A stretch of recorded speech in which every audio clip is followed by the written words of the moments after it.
Hello guys, welcome back to a new chapter of Boruto 2 blue vortex. हम देखने वाले हैं चैप्टर 15 को। इसका टॉपिक है वाइब्रेंट लाइफ, जिसका मतलब है हैप्पी लाइफ। आज के चैप्टर में काफी मजा आने वाला है, क्योंकि सबसे पहले तो हम ये देखेंगे कि सिंकी ट्री में कैप्चर कैसे हुआ, और उसके चक्रा से जो मॉन्स्टर बना है रयू, उसका टारगेट कौन है। दूसरा ये कि जूरा और कोड के बीच में क्या डील होगी, और तीसरा ये कि बोरुटो और कवाकी दोनों मिलकर क्या करने वाले हैं। तो फुल मजे के लिए चैप्टर को एंड तक जरूर देखना, और एक्सप्लेनेशन अच्छा लगे तो लाइक और सब्सक्राइब जरूर से कर देना। तो पिछले चैप्टर में हमने देखा कि बोरुटो कैद से फरार हो गया और सैंड विलेज में सिंकी ट्री में कैप्चर हो गया, और उसके चक्रा बेस से एक न्यू मॉन्स्टर रयू ने जन्म लिया। देन कहानी आगे बढ़ती है, जहाँ कांकुरो शिकामारु को एक्सप्लेन कर रहा होता है कि एक्चुअली हुआ क्या था। गारा और उसके तीनों स्टूडेंट्स किसी से लड़ रहे होते हैं और वो हारने लगते हैं, तो गारा उन तीनों स्टूडेंट्स को रेस्क्यू करने का सोचता है। सिंकी बोलता है कि फादर ऐसा मत करो, हमें भी अपने साथ इनसे लड़ने दो। गारा मना कर देता है, ये कहते हुए कि वो उन्हें ट्रांसपोर्ट किए दे रहा है ताकि वो वहाँ से भाग सकें। देन एनिमी बोलती है कि मुझे तुम लोगों से कोई मतलब नहीं है, मैंने पहले ही बताया है कि मैं यहाँ बोरुटो और उसके साथियों के तलाश में हूँ। मात्सुरी गारा को बोलती है कि घाव का कुछ किया न गया तो तुम मर जाओगे, और पीछे बच्चों की जिंदगी के बारे में भी तो सोचो। गारा रिप्लाई करता है कि वही तो कर रहा हूँ, मैं इन्हें मरने नहीं दूंगा, चाहे मेरी ही जान क्यों न चली जाए। मात्सुरी बोलती है कि ठीक है, मैं तुम्हें नहीं रोकूंगी अगर तुम भी नहीं रोकना चाह रहे हो तो। उसके बाद गारा उन्हें दूर भेजने लगता है, ये कहते हुए कि सैंड विलेज का भविष्य तुम्हारे हाथ में है। और फिर उसके बाद क्लॉग्राइम्स गारा पे अटैक करने को बढ़ते हैं। सिंकी जोश में आ जाता है और गारा के सैंड सील से बाहर आ जाता है, और बाहर निकलते ही गारा के चारों ओर एक बैरियर बना देता है और गारा को अंदर सील कर देता है। तो कहा जाए जितने भी स्ट्रॉन्ग शिनोबी थे नारुतो और नारुतो शिपुडिन में, जैसे नारुतो, सासुके, गारा, सब के सब सील हो गए। गारा को सील करने के बाद सिंकी बोलता है कि सैंड विलेज के फ्यूचर के लिए अभी भी आपको जरूरत है फादर। मासूरी उसे बोलती है कि कितने गंदे बच्चे हो, अपने फादर की बात नहीं मानी तुमने। और इतने में ही एक क्लॉग्राइम आके सिंकी को काट खाता है। ये क्लॉग्राइम्स गली के कुत्ते से कम नहीं है, मूड के हिसाब से किसी को भी काट खाते हैं। उसके बाद सिंकी ट्री में कैप्चर हो जाता है और अपने साथियों को बोलता है कि कांकुरो चच्चा को सब बता देना जो भी यहाँ हुआ, और वो उसी स्टेट में ट्री में कैप्चर हो जाता है। तो गारा को बैरियर से निकालने के लिए सिंकी को ट्री से बाहर निकलना पड़ेगा, और गारा अंदर तो सेफ ही होता है। मात्सुरी बोलती है कि भले ही ये ट्री में कैप्चर हो गया हो, पर इसका सीलिंग जुत्सु अभी भी वर्क कर रहा है, और जब तक ये मरेगा नहीं तब तक करता ही रहेगा। ये लड़का एक इंटरेस्टिंग टीममेट बनेगा, क्योंकि इसने अपने मास्टर को बचाने के लिए खुद को रिस्क में डाल दिया। कांकुरो आगे बताता है कि सिंकी ट्री के अंदर अलाइव है, और उसके सीलिंग जुत्सु के कारण गारा भी मरते मरते बच गया, और अभी उसे वो नहीं बचा सकते क्योंकि वो सिंकी के बैरियर में है, जिसे सिंकी ही हटा सकता है। तो गारा को बचाने के लिए सिंकी को बचाना होगा। तो अगर कुछ तुम्हें पता हो तो बताओ। शिकेमारू रिप्लाई करता है कि ठीक है, मैं समझ गया। पहले एक बात बताओ, क्या कोई वहाँ सिंकी के चक्रा सिग्नेचर वाला स्पॉट हुआ है? कांकुरो रिप्लाई करता है कि अभी तक तो ऐसी कोई रिपोर्ट नहीं मिली, आगे नजर रखेंगे। शिकेमारू दिन बोलता है कि अभी तो हम खुद इस मुसीबत का कुछ कर रहे हैं, अगर आगे कुछ पता चलता है तो बताता हूँ। कांकुरो थैंक्स बोल के ये कहता है कि अभी के लिए टिमारी से ये बात दूर रखना।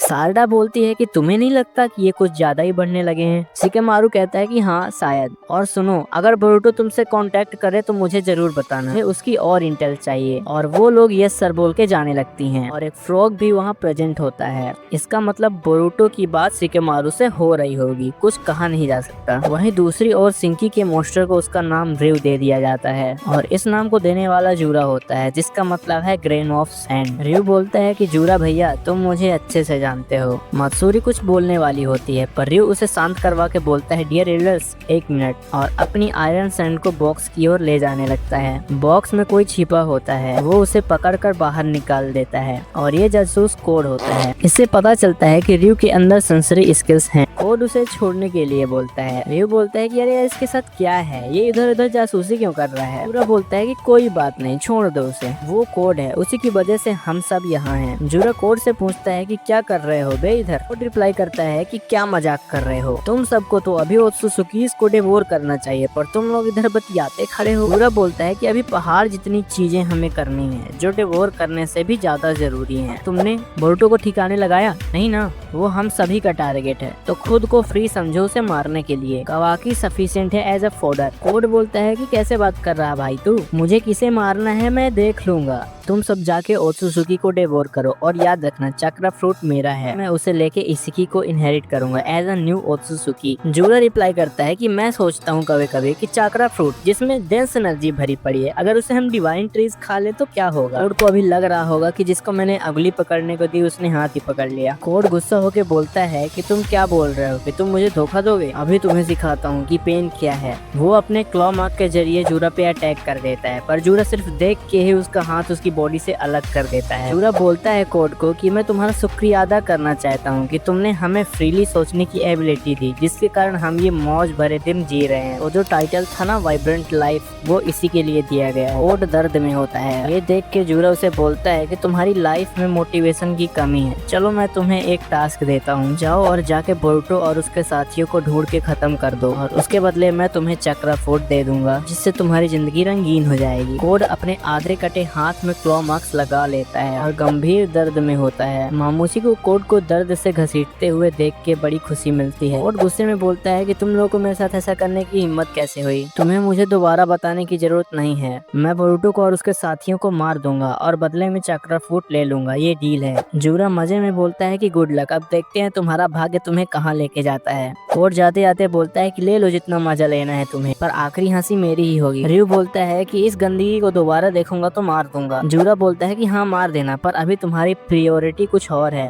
अपने दिल की सुनो कि वो किसे डिवोर करने के लिए बोल रहा है। रयू बोलता है कि वही जो मेरे जुत्सु से सील्ड है एक बैरियर में। जूरा बोलता है जोर से बोलो, कौन है तुम्हारी चॉइस। रयू बोलता है कि गारा ऑफ द सैंड। सीन जाता है कोनोहा में और बोरुटो नारुतो के ग्रेट स्टोन के ऊपर बैठा होता है और तभी कवाकी वहाँ पे आ जाता है। बोरुटो पूछता है कि तुम अकेले हो। कवाकी कहता है कि हाँ, पर शायद ईडा देख रही होगी। बोरुटो पूछता है कि क्या दिक्कत है, अभी तक अटैक क्यों नहीं किए। कवाकी बोलता है कि मुझे जानना है कि तुमने कोनोहा को सच क्यों नहीं बताया। बोरुटो रिप्लाई करता है कि इससे कुछ अच्छा नहीं होता, कुछ मुझ पे भरोसा करते कुछ नहीं करते, इससे एक कंफ्यूजन क्रिएट होती। कम से कम कोनोहा में सुख शांति तो है ही बहुत है, मुझे उन लोगों को रोग निंजा समझने दो। उसके अलावा मेरे पास बहुत ज्यादा स्ट्रेंथ आ गई है मेरे टीचर की वजह से। कवाकी पूछता है कि उस हरामी मोमोशिकी का क्या हुआ, मैंने देखा है तुम अभी भी अपना कर्मा कंट्रोल नहीं कर पा रहे हो। बोरुटो रिप्लाई करता है कि मैंने आखिरी बार कर्मा को 2 साल पहले यूज किया था, जब मैं और सासुके कोर्ट से फाइट कर रहे थे। तब मुझे कुछ ऐसा फील हुआ जैसे मुझे मोमोशिकी के पॉजिटिवनेस में फील होता था। मैं ऐसा फील करता था कि मैं मर रहा हूँ, पर मैं अभी भी कॉन्शियस और अवेयर हूँ, और तभी से मैंने कर्मा यूज नहीं किया एक बार भी।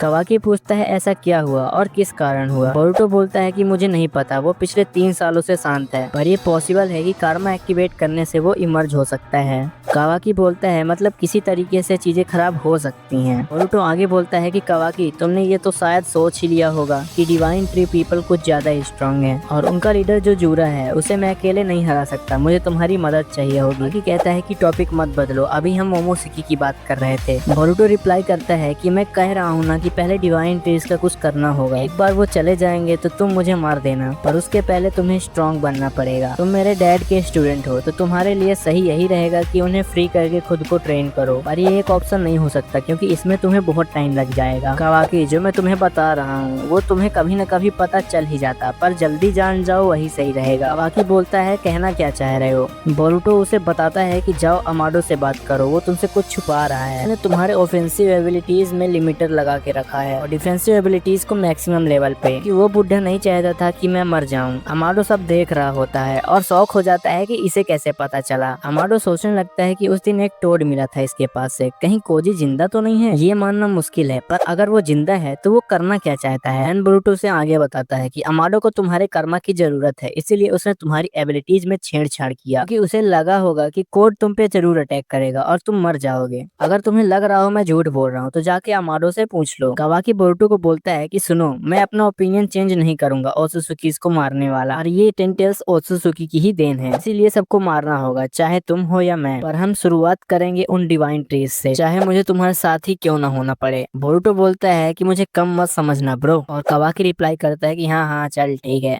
और इनके ये टीम फॉर्मेशन के बाद ही हो जाता है चैप्टर समाप्त। अब देखते हैं दोनों मिलकर डिवाइन ट्रीज का क्या करते हैं और कैसे सामना करते हैं। एक्सप्लेनेशन अच्छा लगा हो तो वीडियो को एक लाइक कर देना, और ऐसे ही और वीडियोस देखने के लिए चैनल को सब्सक्राइब कर देना और दोस्तों के साथ शेयर भी कर देना। मिलते हैं नेक्स्ट वीडियो में, तब तक के लिए बाय बाय।